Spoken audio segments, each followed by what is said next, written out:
Great sensation film fans, Thomas L here. Since this month is of course Pride month, and since this week is the New York City Pride Parade, I decided to do my top 10 favorite LGBTQ movies. Cause I'm not like I'm 100% straight and all, but I'll say one thing right now. I've had enjoyed LGBTQ movies. I, I find lots of them really fascinating, and even though I can't really relate to the characters or anything, I do find lots of these stories to be pretty interesting, and so that being said, here's my 10 favorite LGBTQ movies. Coming in at number 10 will be the Oscar-winning movie Moonlight. Now, Moonlight was of course directed by Barry Jenkins, and it's about this character named Chiron who we pretty much followed throughout the whole film from being a kid, from being a teenager to being a grown adult. And he also ends up, like having a falling for his best friend. And then they of course like once Chiron is like older and he's a full grown adult, he reconnects with his friend. I really like Moonlight. Barry Jenkins did a great job at directing. It also had a really great script attached. It had a really interesting story. And I thought the performances by the cast was good. I mean, the actors who played Audrey Chiron's, the one who plays the kid version, the teen version, and the adult version, they were all terrific. Of course, Mahershala Ali won an Oscar for his first performance, well deserved win. Naomi Harris was great. Andre Holland was amazing. Such a really good movie. It's like I said, I really love the script, the story. If you guys still haven't seen Moonlight, check it out. I mean, like I said, it's an Oscar. It's the Best Picture winner for a reason. It's a really great one. And also, there is like a sand scene. I'm not gonna spoil the whole film, but there is a scene between between Chiron and the other character. Not going any details, but it involves a beach sand. If you guys seen the movie, you know what I'm talking about. Alright, coming in at number 9 is... Now, I'm not going to go too much details of this movie. I'm just going to see how much I like it or not. But my number 9 favorite is the French movie, Blue is a Woman's Color. And I don't like this movie for the obvious reason. I mean, if you guys seen Blue is a Woman's Color, you probably know the obvious reason I'm talking about. And like I said, I'm not going into any details of the specific scene. But, anyway, I really, like, that aside, I thought it was a pretty decent movie. It was a nice, little romance film. I mean, it's about this high school girl, who's played by this actress named Adele. Can never really pronounce her last name well, but she's actually terrific in this. And she ends up, having a relationship with this older art student, played by Leah Sedok. Her name I could really pronounce easily. And they, of course, end up falling in love with, falling for each other. And, like I said, there's a little specific scene between the two. Like I said, I'm not going into no details. But, I really like the chemistry between those two. I mean, the movie is also based on I think a graphic novel or just a comic book. I can't remember if it's based on a graphic novel or a comic book, but it's one of those two. And the director, I thought he did a cool job at directing. I mean, it also had really great cinematography. Really good movie. And if you guys never seen Blue is a Woman's Color, I say give it a go. But watch this on your by yourself. I would not advise you watch this with anyone. It's a really awkward movie to watch with people.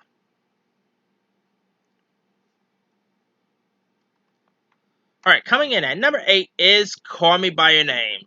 Now, the film takes place in the summer of 1983, and it's about a 17-year-old named Elo Perlman, played by Timothy Chalamet, who ends up falling for this doctoral student named Oliver, played by Armie Hammer, who's working as an intern for the character's father or not. The father, by the way, is played wonderfully by Micah Stobar, who was terrific in this movie.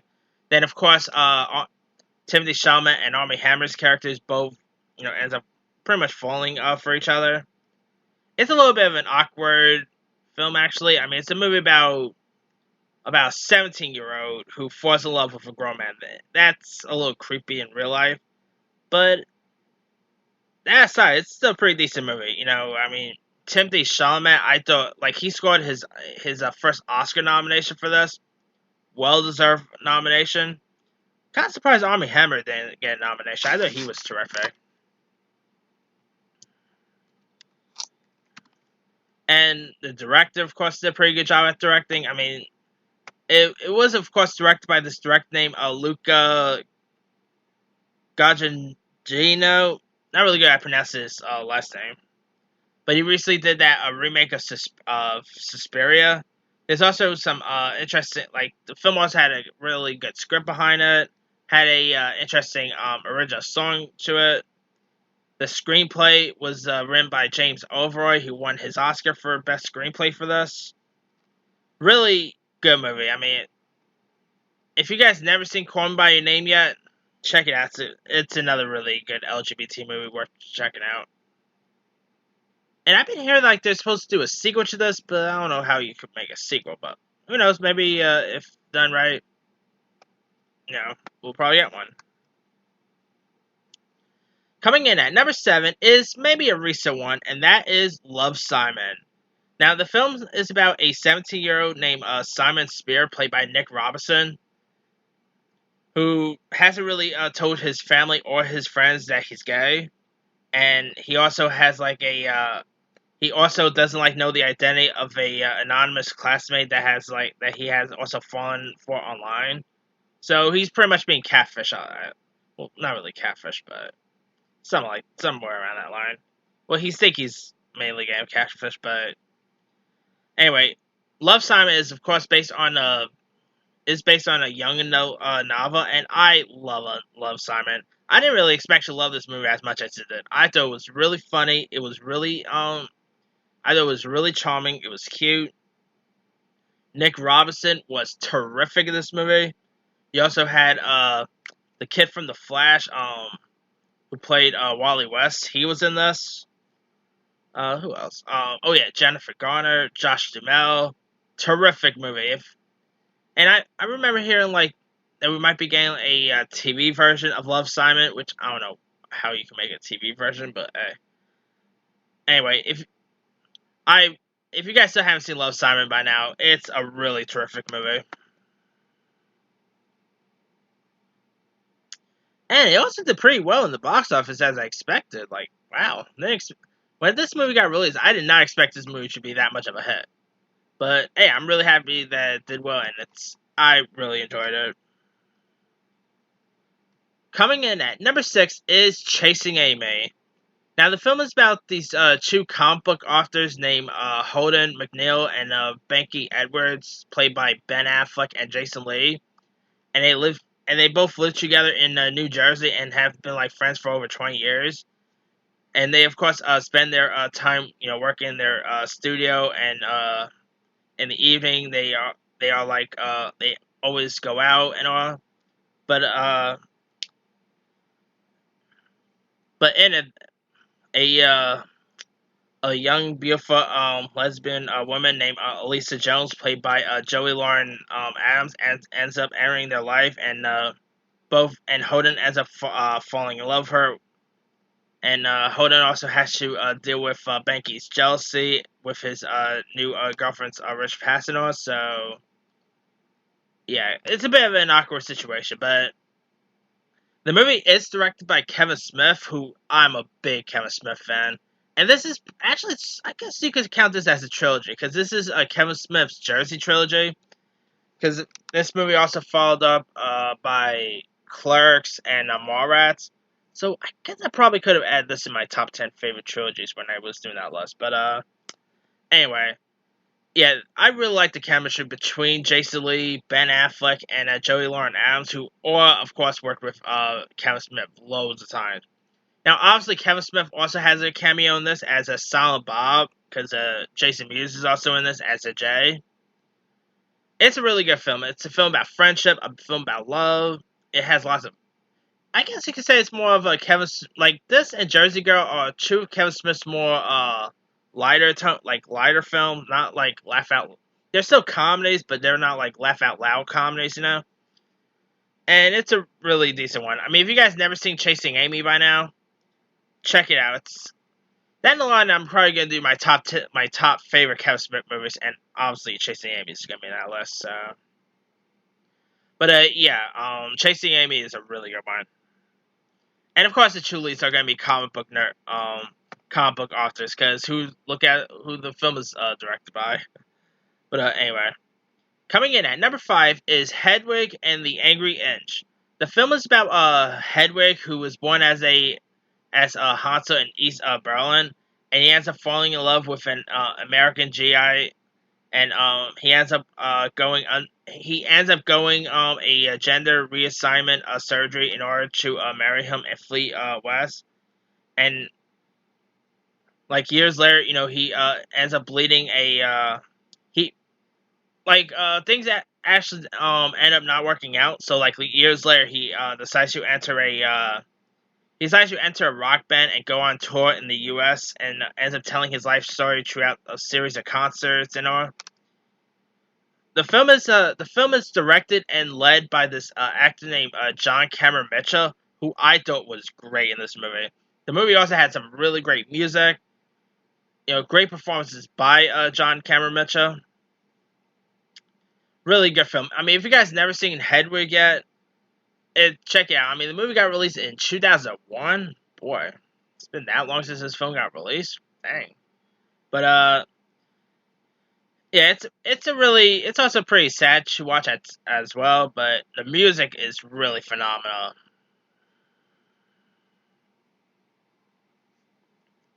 I believe this movie also got brought on Broadway, if I'm not mistaken.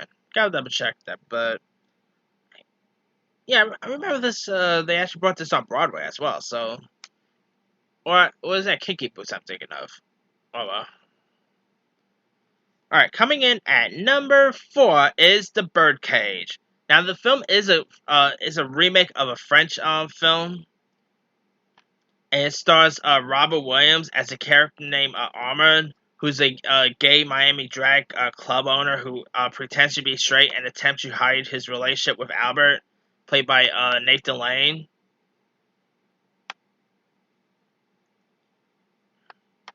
Because in it, Armand, because one of the characters, one of the engaged couple in this, named Val Goman, isn't really fond of gay folks, so in order to keep the nightclub in order, and so in it so he ends up hiding his relationship with Albert, played by Nathan Lane, who's his former life partner and club's flamboyant star attraction, and so as to pleasing Barbara's father, who's he also wants to please Barbara's father, who's a controversial Republican senator named Kevin Keeley, played by Gene Hackman. I mean, it's been a while since I've seen The Birdcage, but it's a really good one. It's a classic. Robert Williams at the height of his career was terrific in this movie. You had Nathan Lane. I love Nathan Lane in this. Calista Flockhart was amazing. I never seen the French film, so I can't really comment on the French film itself. But the movie is really good. It has good performances by Williams, by Lane. Like I said, Flockhart was great. Really, kind of an interesting role for Robert Williams too. But Robert Williams nails it out of the park. And let's be for real, he always nails it. I mean, who doesn't love Robert Williams? Rest in peace, Robert Williams. But if you guys never seen The Birdcage, check it out. And well, I gotta rewatch this movie again. It's been a while since I've seen The Birdcage. All right, coming in at number 3 is Milk. The movie, of course, takes place in 1972, and it's about Harvey Milk, and who also has a lover played by James Franco, who ends up leaving from New York to San Francisco, and he ends up becoming like the first openly gay man to be elected to a notable public office when he wins the seat on the board of supervisors. And in it, you have Josh Brolin, who plays the character of Dan White, who ends up killing Milk and us. Like I said, it is based on a true story, and it's a really heartbreaking story. But Sean Penn I thought he was terrific in this movie. James Franco was great. I mean, the movie got got released in 2008, and I think the film probably got released ahead of its time, but it's still a great one. It's directed by Gus Van Sant. It was scripted by Dustin Lance Black. You also had Emil Hirsch in this, the aforementioned Brolin, Diego Luna, Victor Garber, Allison Peel. Some really good cast members were in this, and it's a really good one. And Sean Penn, I believe he either won or got nominated for an Oscar for this, but he was really terrific in this movie. And of course, Harvey Milk is ends up struggling as an American gay activist, but Sean Penn I think this is probably one of his best performances. He was terrific in this movie. I mean, if you guys never seen Milk by now, it's a really good one. Like, I never really knew much about Harvey Milk before I saw this movie, and it was really like sad to hear what happened to Harvey Milk, and like, you're gonna need some tissues if you're watching the movie. Just FYI there. But anyway, coming in at number 2 is Brokeback Mountain. Now, lots of people probably as this as their number 1 favorite, but my number 1 I kind of like a little more than Brokeback Mountain. But Brokeback Mountain is still a great one. I mean, it was directed by the great Ang Lee, starring Jake Gyllenhaal and Heath Ledger as two cowboys who, of course, ends up falling for each other. Of course, you got Michelle Williams and Halfway. Randy Quaid was in this. Such a really great movie. It's a really nice romance film. It had great performances by Heath Ledger, by Jake Gyllenhaal. The movie scored an Oscar nomination for Best Picture, but of course lost out to, I believe, Crash won over it. But anyway, of course there is a little lovemaking scene between Jake Gyllenhaal and Heath Ledger. But Brokeback Mountain is amazing. The movie got released in 2005, and boy, can't believe it's been that long since Brokeback Mountain got released. And it kind of feels like a Western in a way, but it doesn't really feel like those shoot 'em up Westerns. It's more of like a romance-based Western film. And, I mean, it's a really interesting movie. Interesting movie about romance. Really good film. If you guys haven't seen Brokeback Mountain by now, check it out. It's a really decent one. Alright, my number 1 favorite LGBTQ movie of all time goes to Boys Don't Cry. The film that won Hilary Swank her Oscar. Yeah, her first Oscar. Then her second was $1 Million Bay. But anyway. In this film, Hilary Swank plays like a young female to male transgender named Brandon Tina, who ends up leaving his hometown under threat when his ex-girlfriend's brother discovers that he's a biologically a female. So he ends up going to a small town of Falls City, Nebraska, and Brandon ends up falling for a character named Elena, played by Chloe Sevigny, who's an aspiring singer and begins to plan for their future together.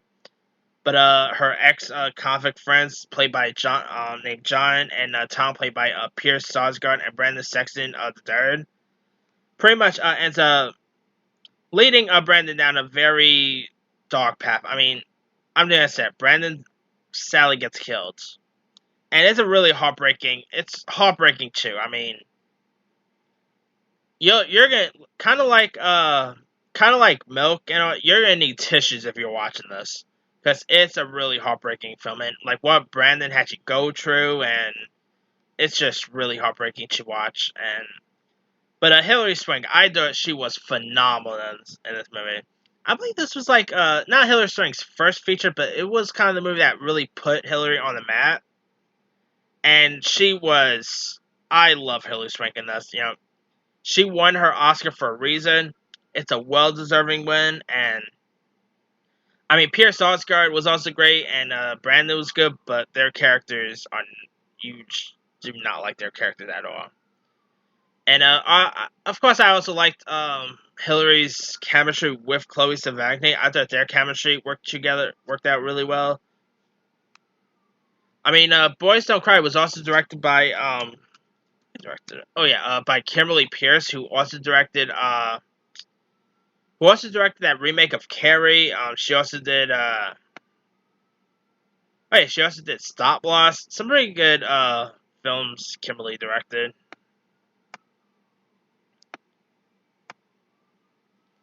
Oh yeah, I forgot. The one from Roseanne's also in this. Boy, it's been a while since I've seen this movie too. Gotta rewatch this film again.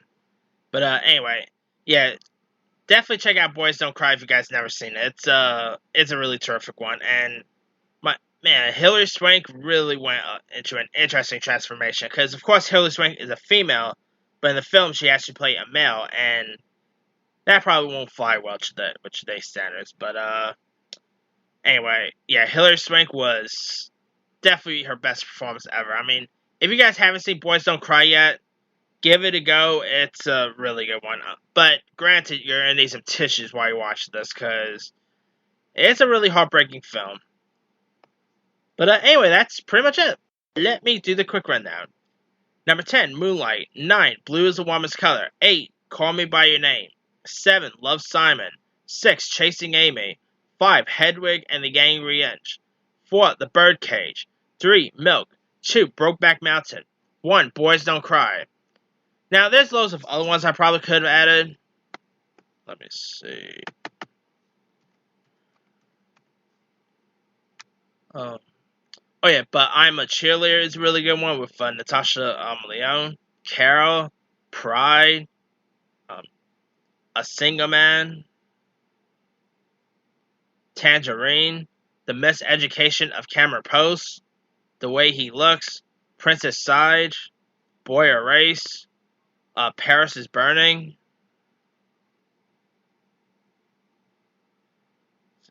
Beginners, Handsome Devil, Love is Strange, Pariah, The Kids Are Alright, Chu Wong Fu, Thanks for Everything, Julie Newmar, Rocky Horror Picture Show, The Boys in the Band, Bound, I mean, Jennifer Tilly and Gina Gershon, I mean, who doesn't like that scene? The Hours, My Own Private Audio,